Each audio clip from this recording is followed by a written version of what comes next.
সম্মানিত আশেকে রসুল ও হোসাইনে মুসলমানের প্রতি আমার সালাম। আসসালামু আলাইকুম ওয়া রাহমাতুল্লাহি ওয়া বারাকাতুহু।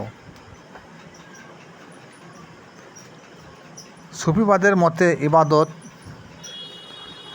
কীভাবে করতে হবে সেই সম্পর্কে কিছু কথা আপনাদের সমীপে তুলে ধরছি। হযরতে ওয়াস করণী হতে বর্ণিত সুফিবাদের ইবাদত 5 প্রকার। নাম্বার 1 নীরবতা, 2 নম্বর হলো নজর বার কদম, হুঁশ দরদাম, জহন্নুসি, 5 পর্দা পুরসি। এর বিস্তারিত অর্থ না বললে আপনারা বুঝতে পারবেন না। এই 5 প্রকার হচ্ছে মারেফতে ইবাদত বা সুফিবাদের ইবাদত। প্রথম ইবাদত নীরবতা। কিসের নীরবতা? নীরবতা 2 প্রকার, এক জিহ্বার নীরবতা, এক অন্তরের নীরবতা। বলা ভালো যে জিহ্বার নীরবতা বলতে বলা হয়েছে বেশি কথা, অশ্লীল ভাষা হতে নিজেকে সংযত থাকা। অন্তরের নীরবতা বলতে বোঝানো হলো যে কাল বা অন্তরকে কুচিন্তা, দুশ্চিন্তা, লোভ, লালস, কাম, ক্রোধ এগুলো হচ্ছে কিন্তু মুখের কথা নয়, এগুলো সবই হচ্ছে অন্তরের কথা। তা এগুলো হতে নীরবতা পালন করতে হবে। কারণ আমরা মনের মধ্যে কুচিন্তা হচ্ছে, দুশ্চিন্তা হচ্ছে, লোভ রয়েছে মনে, লালসা রয়েছে মনে হিংসা রয়েছে, তাহলে এগুলো অন্তর থেকে বিদ্রুত করতে হবে। অন্তরকে নীরবতা পালন করতে হবে, তবে হবে বাহ্যিক নীরবতা ও বাতিনি নীরবতা। এই 2 নীরবতা অবশ্যই প্রত্যেকটা মানুষের পালন করতে হবে। দ্বিতীয় হলো নজর বার কদম, অর্থাৎ প্রতি পদক্ষেপে বা প্রতি পদে আমি যখন রাস্তায় চলব তখন সর্বদাই আমার পায়ের প্রতি, আমার দৃষ্টির প্রতি আমাকে লক্ষ্য রাখতে হবে। এমন ধারা পা ফেলাইতে হবে যাতে আমার পা যেন পিছলে না যায়। এখানে রাস্তাঘাটে চলতে গিয়ে যেমন আমাদের পা পিছলে যায় কাদাতে, এরকম নয়। অর্থাৎ আমি যখন রাস্তায় চলবো তখন সর্বদাই আমাকে লক্ষ্য রাখতে হবে যে আমার আল্লাহ আমার সাথেই রয়েছেন। সুতরাং আমাকে সোজা পথে চলতে হবে, বাঁকা পথে পা ফেলাইলে হবে না। এখানে সোজা বলতে বোঝানো হয়েছে যে রাস্তায় যখন চলবো তখন আমার লক্ষ্য থাকবে যে আমার সঙ্গে আমার আল্লাহ রয়েছে, আর আমি যাহা করি এবং যাহা দেখি সবই আমার আল্লাহ দেখিতেছে। ইহাই হলো নজর বার কদম। তাহলে আমার প্রতি পদক্ষেপে আমাকে স্মরণ রাখতে হবে যে আমি যা করছি, যা বলছি, যা শুনছি আমার আল্লাহ আমাকে দেখছে। সুতরাং আমার প্রতিটি পদক্ষেপে আমাকে সর্বদাই আল্লাহ জিকিরে থাকতে হবে, সর্বদাই খেয়াল রাখতে হবে যে আমার প্রভু বা আমার আল্লাহ আমার সাথেই আছেন। তাহলে তার দ্বারা কোনো খারাপ বা নোংরা কাজ হবে না। 3 নম্বর ইবাদত হলো হুঁশ দরদাম। এর অর্থ হচ্ছে প্রতিটি শ্বাস প্রশ্বাসের সহিত আল্লাহর জিকির এ মগ্ন থাকতে হবে। কারণ জিকির হতে যদি আমি ফারাক থাকি তাহলে অন্তঃশুদ্ধি হবে না। কুরআন বলছে আমার জিকির থেকে যে ফারাক হয়ে যায় সে কখনো মুমিন হতে পারবে না। আর অন্তঃশুদ্ধি না হলে কোনো ইবাদতই আল্লাহর দরবারে গৃহীত হবে না। তাহলে আল্লাহ দরবারে গৃহীত হতে হলে সর্বদাই আমাদের অন্তঃশুদ্ধি করে জিকির করতে হবে, আর জিকির না হলে অন্তঃশুদ্ধি হবে না। তাই সুফিবাদের মধ্যে প্রতিটি শ্বাস প্রশ্বাসের সঙ্গে আমাদের জিকির চালিয়ে যেতে হবে। আর এই জিকির হলো নামাজ অপেক্ষা সর্বশ্রেষ্ঠ ইবাদত।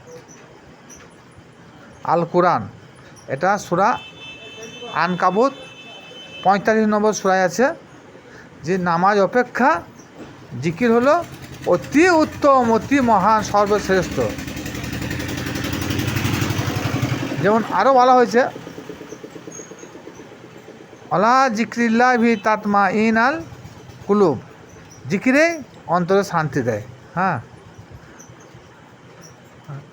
জিকিরে অতি মহান। ওয়া জিক্রিল্লাহে আল্লাহু আকবার, আল্লাহ জিকিরে অতি মহান।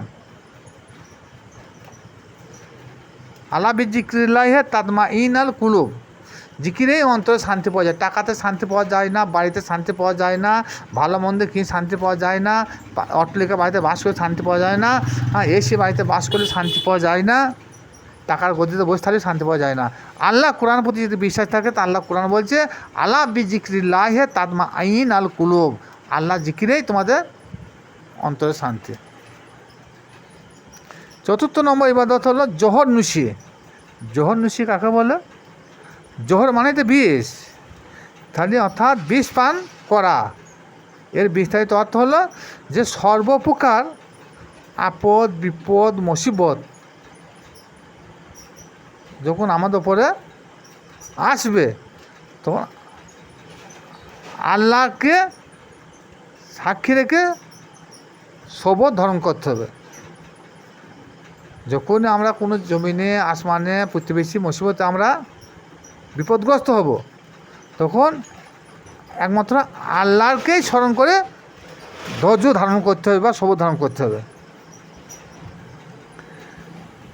আমাদের দেখবেন কোন সময় কোনো জমিনে মুসিবত হোক, আসমান দ্বারা মুসিবত হোক, কথায় কথায় আমাদের একটা আঞ্চলিক ভাষা আছে যে কানা খোদা দেখতে পাচ্ছে না, আমার একটা ছেলে নিয়ে নিল, কানা খোদা দেখতে পাচ্ছে না যে মাঠের 10 বিঘি জমি পাকা ধান পাথরে চলে গেল, কানা খোদা দেখতে পাচ্ছে না ঘূর্ণিঝড়ে আমার মাটির চালটা খড়ের চালটাকে উড়ে নিয়ে চলে গেল। এগুলা কিন্তু বলা ঠিক নয়, কারণ এই সব দিয়ে আল্লাহ পাক রব্বুল আলামিন আপনাকে আমাদেরকে পরীক্ষা করেন, কিন্তু সেই পরীক্ষায় যদি আমরা হেরে যাই তাহলে আমরা কামিয়াবি হাসিল করতে পারবো না। তো ধৈর্য ধারণ কীরকম হবে? যখন আসমানে ও জমিনের দ্বারা কোনো ক্ষয়ক্ষতি হলো তার জন্য কোনো রকম খারাপ মন্তব্য না করাই উত্তম। শুধু আল্লাহই আল্লাহ, তার উপরে তাকুয়া এবং ভরসা করে আমাদের দিন পাত কাটাতে হবে। কারণ ভালো মন্দ যাহা কিছু হোক না কেন সেটা আল্লাহর তরফ থেকেই হয়। যদি আমরা যদি আল কোরআনের প্রতি বিশ্বাস রাখি, আল্লাহ তার রসুলের প্রতি বিশ্বাস রাখি, তাহলে আমাদেরকে এটাও মানতে হবে যে ভালো মন্দ যাহাই হোক না কেন সেটার প্রতি আমাদের ধৈর্য সবর রাখতে হবে, আর সেটা আল্লাহর তরফ থেকে হয়। 5 নম্বর হলো 5 নম্বর ইবাদতকে পর্দা পুষিয়ে, অর্থাৎ গোপন বস্তু হেফাজত করা। মারফতের পরিভাষায় পর্দানুষী। এই পর্দানুষী 3 প্রকার। কারো দোষ তালাশ না করা, নাম্বার 1। দোষ প্রকাশ না করা, কারো দোষ তালাশ করব না। আবার যদি দোষ তালাশ করার পর যদি সম্মুখে এসে বোঝা যায় যে না লোকটা দোষী, সেই দোষটা অপরের কাছে প্রকাশ করব না, এবং দোষী ব্যক্তিকে কোনো রকমে দোষারোপ করব না এবং তাকে ঘৃণা চোখেও দেখব না। কিন্তু আমাদের কি হয়, আমরা সকাল থেকে সন্ধ্যা পর্যন্ত লোকটার, কোনো লোকের, ছেলে মেয়ে যাই হোক না কেন, পেছনে দোষ খুঁজে বেড়ায়। আবার দোষ যদি পাওয়া যায় তা দোষটা বা কোনো বন্ধুবান্ধবের কাছে, আত্মীয় স্বজনের কাছে প্রকাশ হয়, তাতে কী হয়, এবার সে দোষী ব্যক্তিকে ঘৃণা চোখে দেখা হয়। আল্লাহ কি বলছে? আল্লাহ বলছে দোষী ব্যক্তিকে ঘৃণা চোখে দেখো না, তার দোষ তালাশ করো না। আর যদি দোষ তালাশ করো, কিন্তু সেই দোষটা অপরের কাছে প্রকাশ করো না। যাই হোক, আমরা যারা তরিকতপন্থী আছি, যারা পীরের বাইরেতে আছি, তাদের প্রতি আমার একান্তই অনুরোধ, এটা শুনিয়ে কিছু লাভ হবে না। শোনার পর যদি মানতে পারেন তাহলে লাভ হবে, আর যদি মানতে না পারলে কিছু লাভ হবে না। যারা লাইভে আছেন, যারা নিয়মিত আমার ভিডিও দেখেন, তাদের উদ্দেশ্যে বলছি, আপনারা একটু লাইক ও বেশি বেশি শেয়ার করবেন। এতে কী হবে, আপনাদেরও তাবলীগ করা সমান সব পাওয়া যাবে। খোদা হাফেজ। আসসালামু আলাইকুম ওয়া রাহমাতুল্লাহি ওয়া বারাকাতুহু। খোদা হাফেজ।